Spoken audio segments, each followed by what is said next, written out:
everything's connected in the body, whether it's the flatness of your feet connecting to the fact that you've got tight hamstrings, that's connected to the fact that you are pushing the knees forward and rounding forward. There's so many different shapes in the body. Mine is, my thighs go back, my back arches.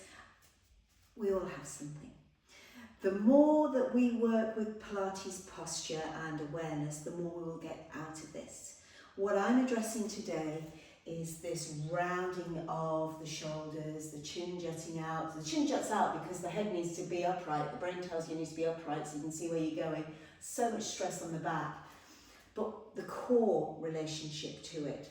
So when this comes forward, we tend to sink and almost get concaved in the chest, and these muscles get really, really tight. So simply by going through the exercises that you're about to follow in the drills, you will get more from it. But I just wanted what's going on in your core to be on your radar.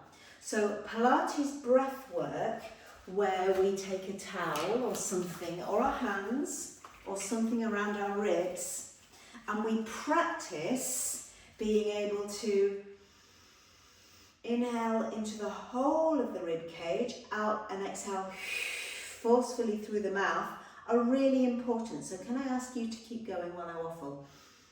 Inhale through the nose, exhale forcefully through the mouth. You're trying to picture two umbrellas, or the whole lungs as an umbrella, expanding in all directions, forward, side and back. So sometimes having a towel around the rib cage just gives you a sense of direction with your breath work. Now chances are, if you keep going, that you're pretty good at breathing into the back of the ribs, because by default that's going to be easier to, if you're rounded in the neck. What about taking the time to fill out the front of the ribs as well? Exhaling firmly will engage your core, particularly your TVA, naturally as well. So if you're not lightheaded, in through the nose, out through the mouth, 2 more breaths, and really focus at getting familiar with how it feels to breathe in and use the whole of the ribs. And we're filling up from the base on the last one. Breathe in, right to the bottom, and then keep breathing in, keep breathing in, keep breathing in. Feel yourself fill all the way up to the top, and exhale. If you're lightheaded, sit down and catch your breath. Practice this. Get used to breathing like this in all your Pilates moves, and it will really help make a huge difference to posture in general. The second part of Pilates that I wanted to discuss, so much I want to discuss, but let's not overload you, is the deepness of the core. So I was having a giggle with guys in the class the other day, and we got them walking with this amazing posture, but this is how we did it.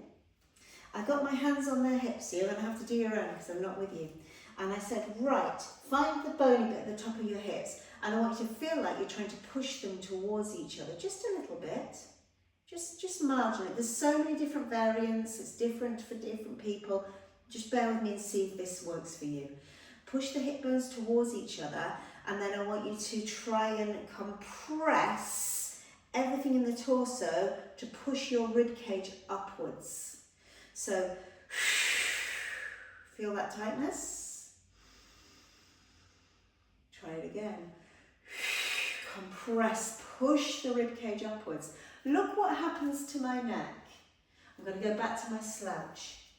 I'm going to do the compression. And even if I don't go into great posture, so I'm doing quite slouch posture, the load, all this that's sinking down here and being carried on the neck and shoulders, suddenly frees up, because this is starting to do the work again.